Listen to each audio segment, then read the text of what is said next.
If you walk the streets of Seoul at 700 a.m., you will hear a distinct sound. It is not the sound of birds chirping or the wind in the trees.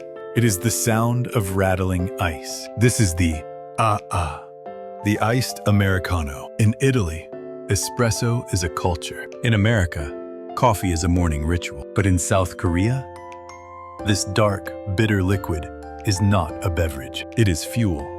It is survival juice. Welcome to Seoul, a city that functions like a well-oiled machine, operating on a 24-hour cycle that would make New York City look like a sleepy village. Here, you can order fried chicken at 3 a.m. to a park bench. You can study in a library that never closes. You can get same-day delivery for a laptop you ordered at midnight. It is a consumer's paradise, a cyberpunk dream realized. But for the people living inside this machine, the dream often feels like a treadmill that creates electricity but leads nowhere. Today, we're looking at the most sleepless city on Earth and asking a simple question. Why is an entire nation afraid to close its eyes? To understand the exhaustion, you must first learn one Korean phrase that is encoded into the DNA of every citizen.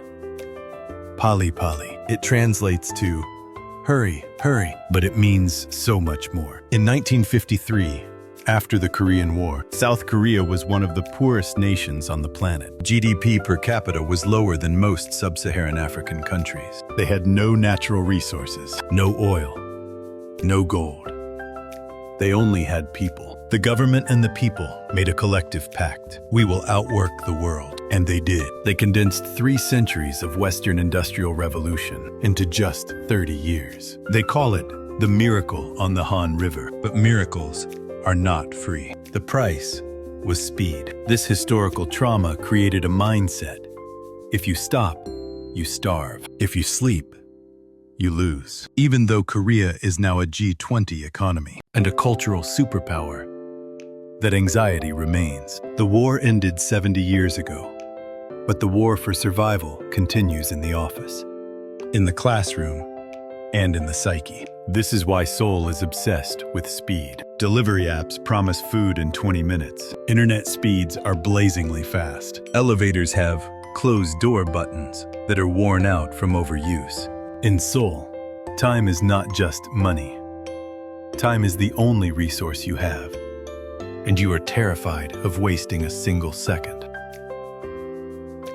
So what does a day look like in this hyperspeed society?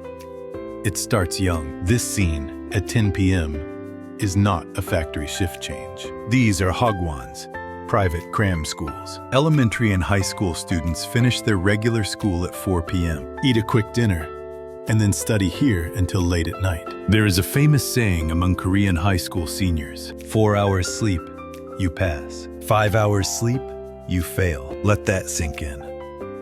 The biological necessity of sleep is framed as a moral failure. And when they graduate, the race just changes lanes. Korean working hours are notoriously long, but it's not just the work. It's the culture of presence. Leaving before your boss is seen as betrayal. And after work, there is the Hweshik mandatory team. Dinners and drinking sessions that extend past midnight. You are expected to bond, to drink, and then show up at 9 a.m. the next day, perfectly sober and ready to work. Even leisure is intense. Because people have so little free time, they engage in revenge bedtime procrastination. They refuse to sleep because the night is the only time they truly own. So they game, they drink, they scroll, they watch Netflix until 4 a.m. They steal time from their sleep to feel alive.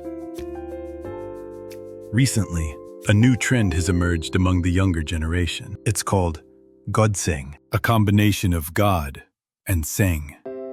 Life. Living a godlike life. It sounds positive. It involves waking up at 5 a.m., reading, exercising, and being hyper-productive. But look closer.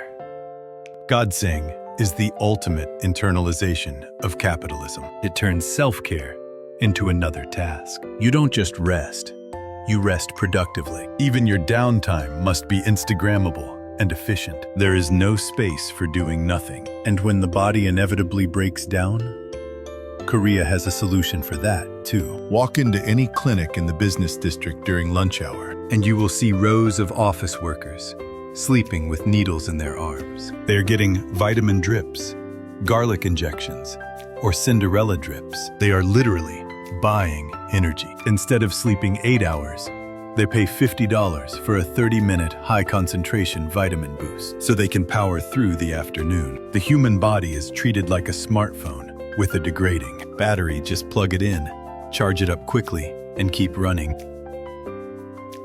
South Korea is a fascinating, vibrant, and incredibly convenient place. It is a testament to what human willpower can achieve, but it is also a warning. The country has the lowest fertility rate in the world, 0.7. Young people are not having children, often saying they don't have the time, the money, or the energy. The society is literally working itself into extinction. The rest of the world looks at Korea's culture, K-pop, K-dramas, tech, with envy. But we rarely look at the engine room. We want the Samsung phone, but we don't want the sleepless nights that engineered it. Seoul shows us the limit of human efficiency. It shows us that you can build a city that never sleeps, but you cannot build a human that doesn't need to dream. Maybe, just maybe, it's time to put down the coffee and turn off the lights. The story of Korea goes far deeper than what you see on the surface. There are countless layers yet to be uncovered, from the shadows of the past to the neon lights of the future. If you want to look beyond the headlines and understand the real dynamics of this peninsula, join our journey. Click the like button to support this analysis and subscribe to ensure you never miss the next chapter. I am the Seoul Scholar. Thank you for watching.